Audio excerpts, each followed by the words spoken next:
Okay, so students, we will now work with Green's theorem in a plane. In a plane means we're talking about the y-axis as well as the x-axis. So I'm talking about the xy plane. So here, if you notice, I've drawn a region. Okay, now this region is bounded by a curve, and notice along the curve there are arrows which I have drawn. Those arrows are going in the counterclockwise direction.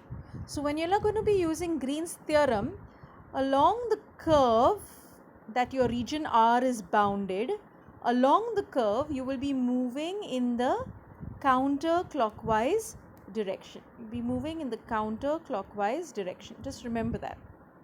Okay? Now, what is going to happen here is you will realize that Green's theorem is basically used in order to actually be able to find the line integral over a closed curve. It has to be a closed curve. So Green's theorem is actually helping you to evaluate the line integral over a closed curve. So if you notice, you have two sides here. You have this side and you have this side. So if I want to find the line integral, that is as good as solving the right hand side, which is double integration. This double integration is solved inside the region R, just your normal double integration that you all used to do earlier. So in order to get the answer for this one,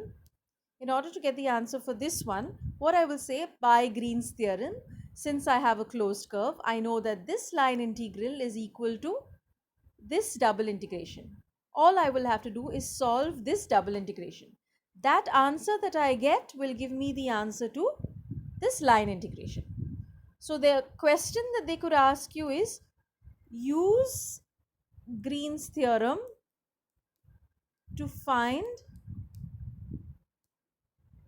line integral. Now you can use Green's theorem to find the line integral only if you have a closed curve. So for that, what you will do, you will only solve this side. Another question they could ask you is, verify Green's theorem. That means what you will have to do in this case, you will have to solve the left hand side as well as the right hand side and show that both of them are equal. Okay, so today we'll do one simple problem where I will ask you to use Green's theorem in order to find the line integral. Now what is important for you is to identify what is phi and what is psi. Phi and psi are continuous functions. Okay, if you notice, phi is attached to dx and psi is attached to dy. Now this is important. So when you're doing the right hand side, you'll be doing dou psi by dou x minus dou phi by dou y. So you have to choose your phi and psi appropriately.